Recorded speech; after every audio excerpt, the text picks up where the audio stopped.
اللہ تعالیٰ کی اس مخلوق کا نام جن ہے جسے آگ کے شعلوں سے پیدا کیا گیا، اور وہ اپنے مادے کی لطافت کے سبب ایسی قوت اختیار کرتے ہیں کہ حسب منشا ہر صورت میں متشکل ہو سکے۔ اور اللہ تعالیٰ نے نار سموم کو پیدا کیا۔ یہ وہ آگ تھی جس میں دھواں نہ تھا، اور اسی آگ سے اللہ نے جنات کو پیدا کیا۔ دینار ایک جن زادی کی پر اسرار داستان ہے۔ اگر تمہیں کسی کے کچھ سن گن لینے کا خوف ہے تو خلوت کا بندوبست بھی کیا جا سکتا ہے، بس تمہیں ذرا ہمت سے کام لینا پڑے گا۔ اور مجھے ناشائستگی سی محسوس ہوئی۔ میرا جی چاہا کہ اسے ڈانٹ دوں اس بدتمیزی پر، اور پھر اس وقت میری حیرت کی انتہا نہ رہی کہ چاہنے کے باوجود میں ایسا نہ کر سکی۔ اور یہ مجھے کیا ہو رہا ہے، میں گھبراتی گئی۔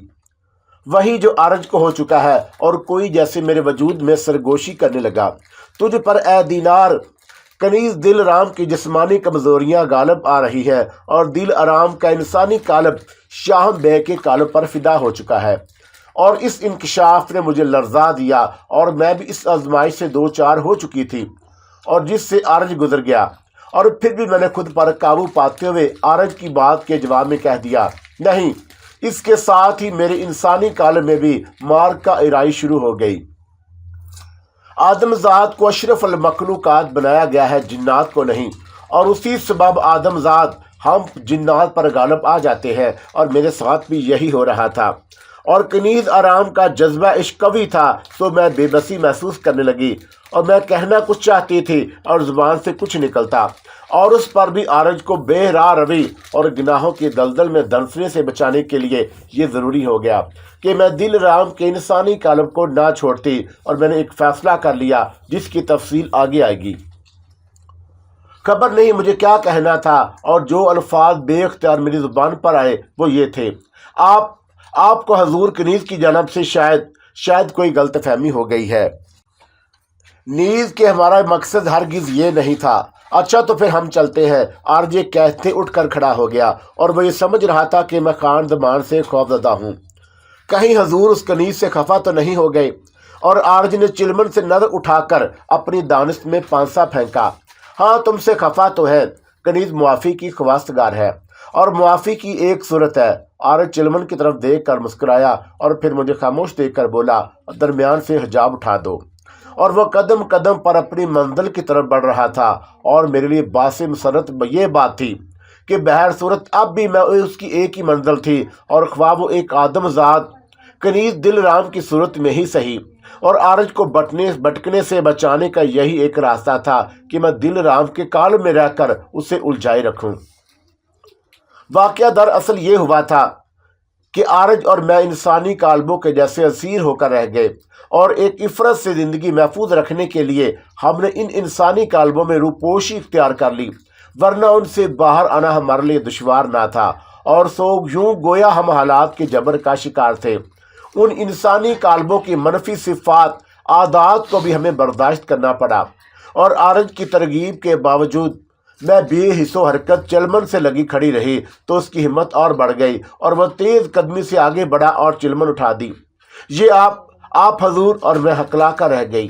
اور عارج اب میرے بہت قریب تھا، اور میں تو اس کے وجود کی مخصوص خوشبو محسوس کر رہی تھی، لیکن طویل عرصے تک شاہم بیگ کے انسانی قالب میں رہنے کے بعد عارج اس کا اہل بھی نہیں رہا تھا اور میرے وجود کی خوشبو کو پہچان لے۔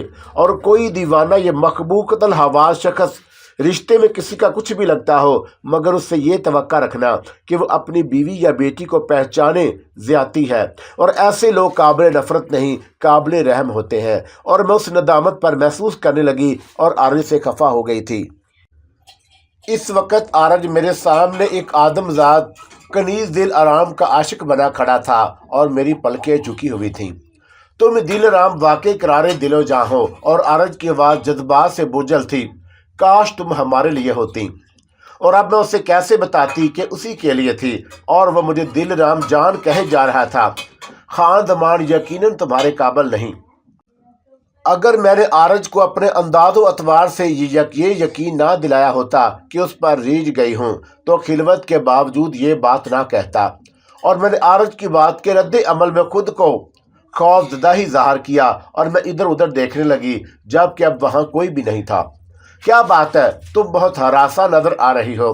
اور آرج میرے چہرے پر نظر جمائے ہوئے بولا، اور ذرا نگاہ تو اٹھاؤ، ایک بار ہی صحیح، ہم تمہیں جی بھر کے دیکھ تو لیں کہ پھر کبھی یہ موقع نصیب ہو کہ نہ ہو۔ اور یہ کہتے ہی آرج کا ہاتھ آگے بڑھا اور میرا ہاتھ تھامنا چاہتا تھا، اور میں تیزی سے پیچھے ہٹ گئی اور دانستہ لرزتی آواز میں بولی، کوئی کسی بھی لمحے یہاں آ سکتا ہے، اور خدا کے لیے آپ کنیز کا اتنا سخت امتحان نہ لیں۔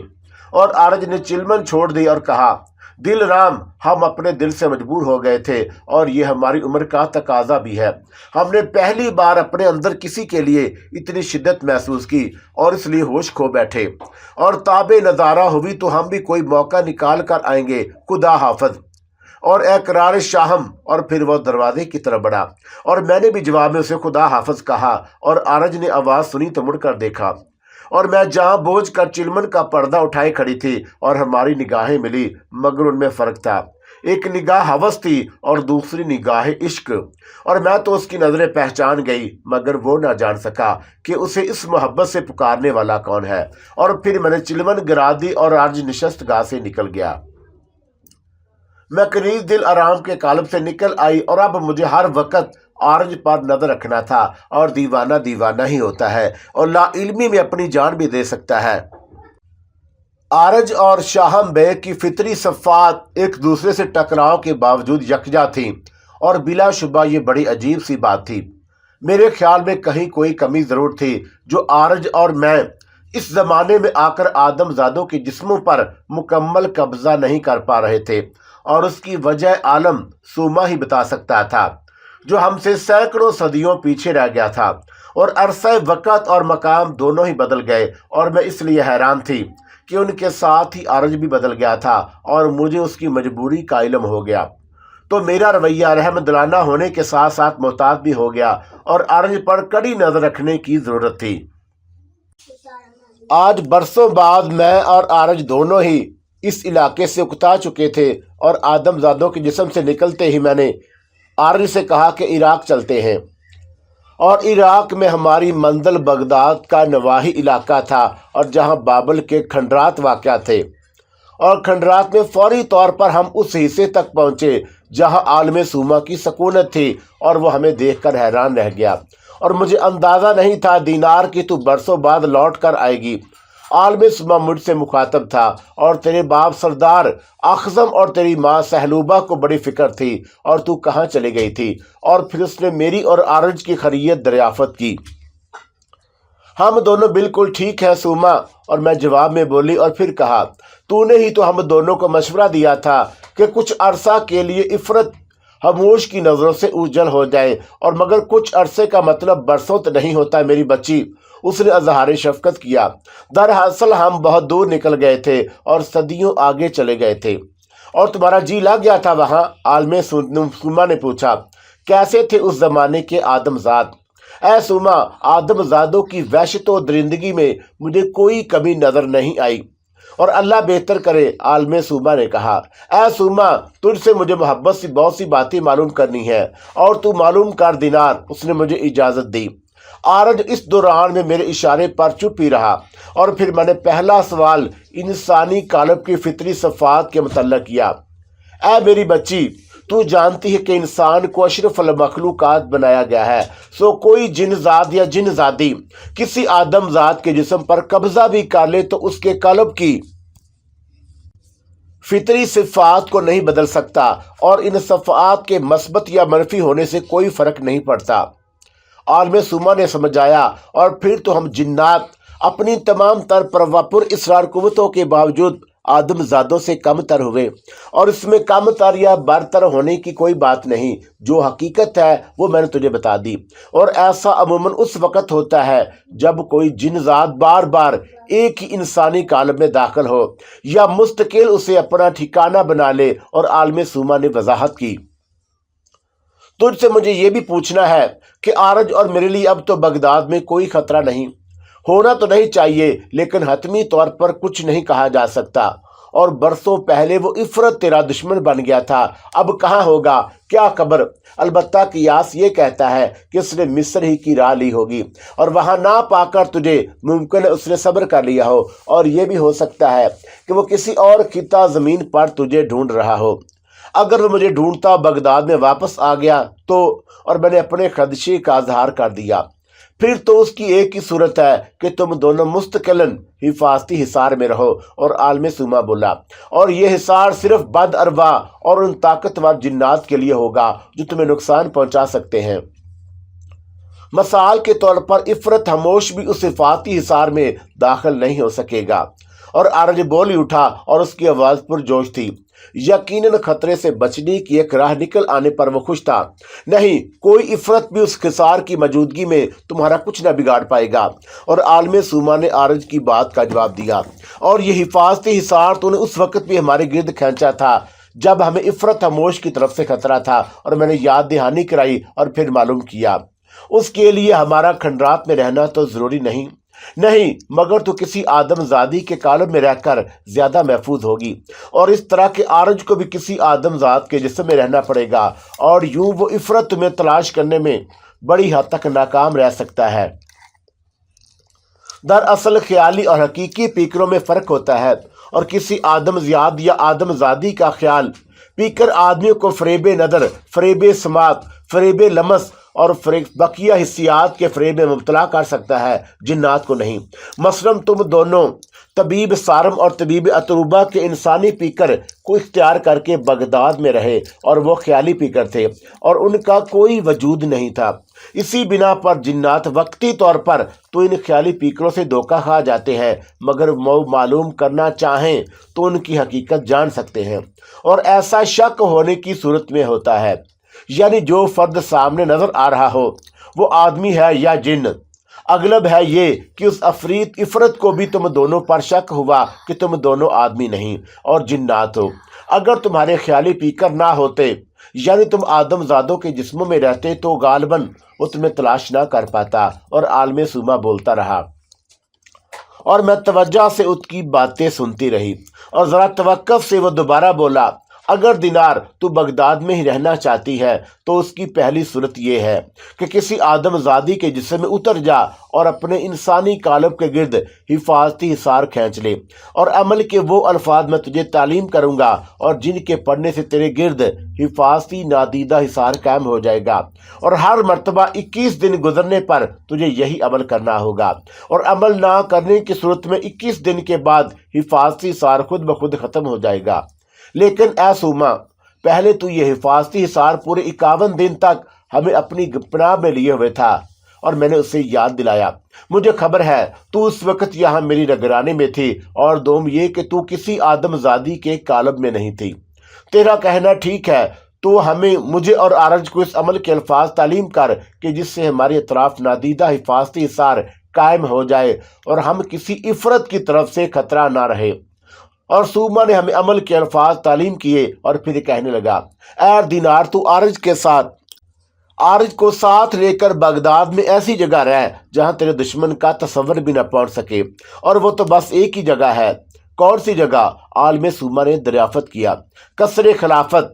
اور کوئی اس بارے میں مجھ سے سوال کرتا تو یقیناً جواب نہ دیتی، مگر وہ تو بڑی خطرناک جگہ ہے۔ عالم سوما کی آواز فکر مندی جھلک رہی تھی، اور اقتدار کے ایوانوں سے دور ہی رہا کرو، یہ آدم زاد سروں کے فصل کاٹنے میں دیر نہیں لگاتے۔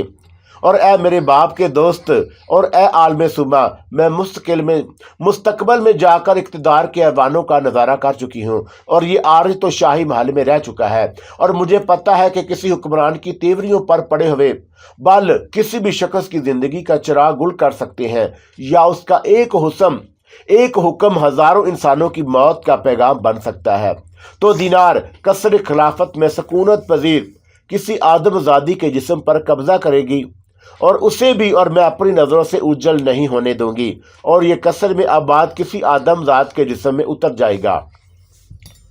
میں تم دونوں کے لیے دعا کروں گا، اللہ تمہیں اپنی حفظ و امان میں رکھے۔ اور عالم سوما نے ہمیں دعا دی، اور پھر مجھے والدین سے ملنے کی تاکید کی۔ آرج اور میں عالم سوما کے پاس اسے اٹھائے، اور عالم سوما کی تاکید کے مطابق اسی شب کو میں اپنے والدین اور بڑے بھائی یوسف سے بھی ملی، اور میں انہی کی دعاؤں کے سائے میں عرصہ دراز کے بعد عارج کو ساتھ لیے بغداد پہنچ گئی، اور دانستہ ہم نے اپنی قدیم قیام گاہ کا رخ نہ کیا جو حربیہ میں تھی، اور جہاں ہم نے مطب کھولا تھا، اور اس کی وجہ یہ تھی کہ وہ جگہ ہمارے دشمن کی نظر میں آ چکی تھی۔ ہم سیدھے قصر خلافت میں پہنچے، اور رات اتنی گزر چکی تھی کہ قصر کے رہنے والے مئو خواب تھے، اور وہاں صرف محافظ جاگ رہے تھے۔ اس خادم کا نام ایوب اور خادمہ کا نام جمیلہ تھا، اور جو خلیفہ المہدی کی خدمت میں رہتے تھے۔ عارج اور میں نے انہی دونوں کے جسموں پر قبضہ کر لیا، اور اس قبضے کی ایک اور بڑی وجہ یہ تھی کہ وہ دونوں میاں بیوی تھے، اور ان کی عمریں زیادہ نہیں تھیں، اور پھر یہ کہ ان کے ساتھ کوئی اور جھنجھٹ بھی نہیں تھا، اور نہ ایوب کے والدین زندہ تھے اور نہ وہ صاحب اولاد تھا، اور قصر خلافت ہی کا جو حصہ خادموں، خادماؤں، غلاموں اور کنیزوں کے لیے مخصوص تھا، وہیں ایوب اور جمیلہ رہتے تھے۔ اور مغلیہ تاجدار ہمایوں کے عہد میں جا کر مجھے جو تلخ تجربہ ہوا تھا، اسی کے سبب ایوب اور جمیلہ کے بارے میں پہلے اس میں بہت محتاط تھی، اور وہ دونوں مئو خواب تھے، اور میں اور عارج ان کے جسموں میں اتر گئے، اور پھر ہم نے تعلیم کردہ عمل کے ذریعے اپنے گرد حفاظتی حصار کھینچ لیے۔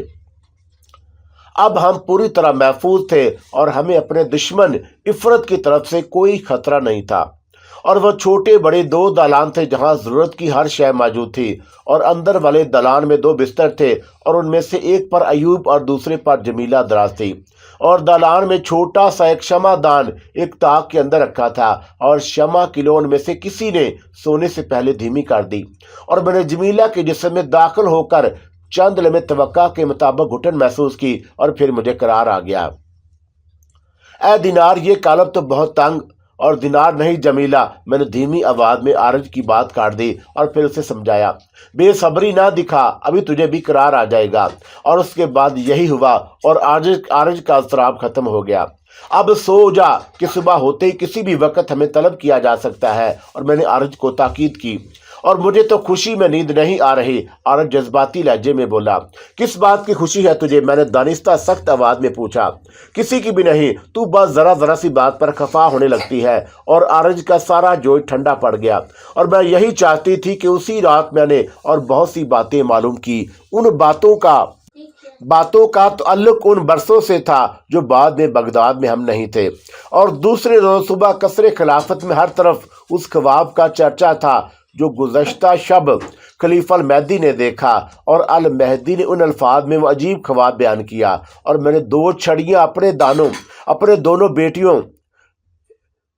دونوں بیٹوں بادی اور ہارون کو دی، اور بادی کی چھڑی اوپر کی جانب سے قدرے سر سبز ہوئی، اور ہارون کی چھڑی پوری کی طرح پوری شاداب و تر و تازہ ہو گئی۔ اور خلیفہ کے اس خواب کی تعبیر یہ سمجھی گئی کہ بادی کی مدت خلافت کوتاہ، اور ہارون رشید کی خلافت کا دور عمدگی خوبی کے ساتھ طول و طویل ہوگا۔ اور خلیفہ کے اس خواب سے قطعی نظر یہ حقیقت ہے کہ امور سلطنت کے ان اسرام کے لیے بادی کی یہ نسبت ہارون رشید میں زیادہ قابلیت تھی، اور یہ امر تجربے سے بھی ثابت ہو چکا تھا۔ اور یہ واقعہ 165 ہجری کا ہے، اور خلیفہ مہدی نے سائقہ کی سرداری پر ہارون رشید کو مقرر کیا، اور اپنے متمدع خاص ربی کو اس کے ہمراہ کر دیا۔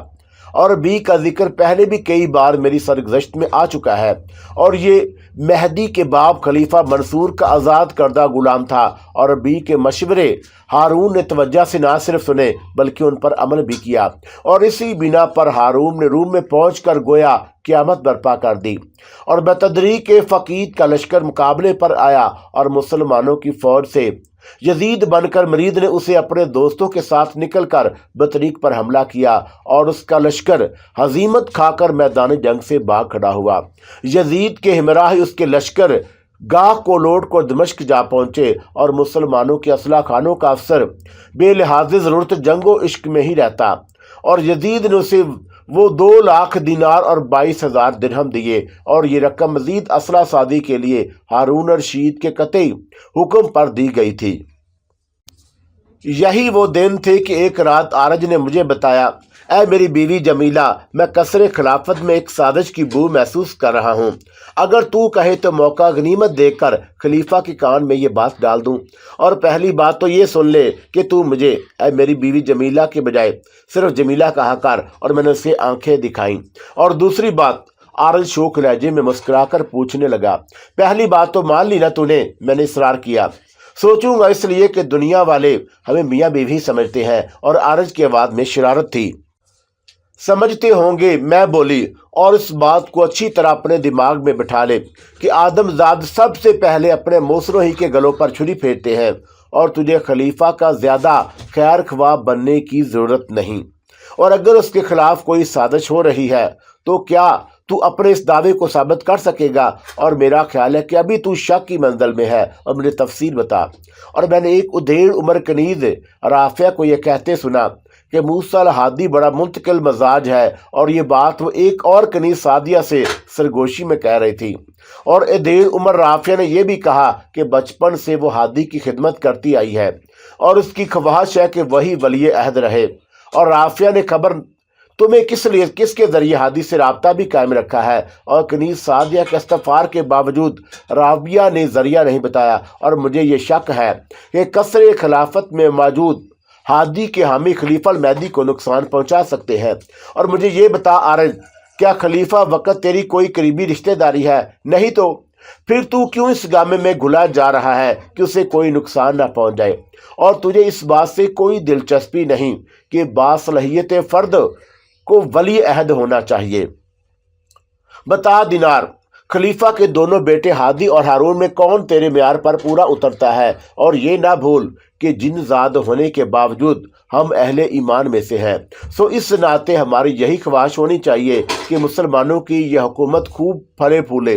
اور عارض سنجیدہ ہو گیا، یہ ہونا چاہیے، وہ ہونا چاہیے، ان چکروں میں نہ پڑو، اور آدم زادوں کی اپنی ایک دنیا ہے، اور ہم جنات کا اپنا ایک جہان، ہمارے مفاد کم ہی ایک دوسرے سے متصادم ہوتے ہیں۔ اور میں جانتی ہوں کہ تیرا پلہ ہارون رشید کی طرف جھکا ہوا ہے، اور ایسا غلط بھی نہیں، ہادی نے اپنے باپ کے ساتھ گستاخی کی ہے، خلیفہ کے قاصد سے اسے یہ سلوک نہیں کرنا تھا، مگر ہم کس طرح اس معاملے میں ٹانگ اڑائیں؟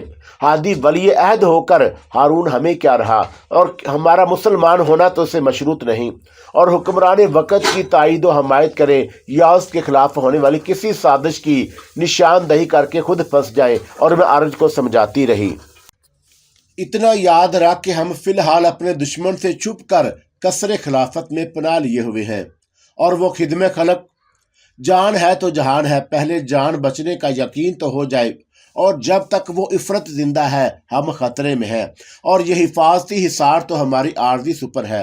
اور جہاں تک خدمت خلق کا تعلق ہے تو محض دوا بانٹنا ہی خدمت خلق نہیں، اس کے اور بھی بہت سے طریقے ہیں، مثلاً وقت آنے پر بتاؤں گی، اب سونے دے مجھے۔ اور میں نے یہ کہہ کر عارض کی طرف سے کروٹ لے لی، اور دوسرے دن صبح میں نے قصر خلافت میں جو خبر سنی میرے لیے حیران کن تھی، لیکن خلیفہ المقد مہدی کے حکم کو کون ٹال سکتا تھا؟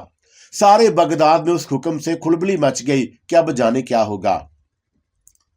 المہدی نے افواج کو بغداد سے جلد از جلد روانگی کا حکم دیا، اور یہی وہ حکم تھا جس نے دارالحکومت بغداد کے باشندوں کو فکر مند کر دیا۔ اور پہلے ایسا نہیں ہوا تھا کہ کسی حکمران نے اپنے ہی اولاد کے خلاف فوجی قوت استعمال کی ہو، اور خلیفہ مہدی اپنے بڑے بیٹے الہادی کی سرکوبی اور اسے نافرمانی کی سزا دینے جان جانے کا قصد رکھتا تھا۔ خلیفہ کے دونوں بیٹوں بادی اور ہارون کو برسوں پہلے اس وقت میں قصر خلافت میں دیکھ چکی تھی، اور جب طبیبہ کی حیثیت سے میرا یہاں آنا جانا تھا، مگر خیردان کا جھکاؤ بھی چھوٹے بیٹے ہارون کی طرف تھا، اور اس کی وجہ یہ تھی کہ ہارون فرما بردار اور ہادی خود سر تھا، اور ہارون کے مقابلے میں ہادی کی شخصیت بھی قطعی غیر مؤثر تھی۔ دراصل اس معاملے میں پڑھ کے میں اپنے یا عارض کے لیے کوئی نیا مسئلہ پیدا کرنا نہیں چاہتی تھی، اور ہم نے قصر خلافت میں اس لیے سکونت اختیار نہیں کی کہ ہمیں یہاں سے بھی فرار ہونا پڑے۔ اور میں برسوں مغلیہ تاجدار ہمایوں کے عہد میں رہنے کے بعد بغداد واپس لوٹ کر آئی، اور اس دوران میں یہاں کئی تبدیلیاں رونما ہوئی تھیں۔ ایک دن کا ذکر ہے کہ میں نے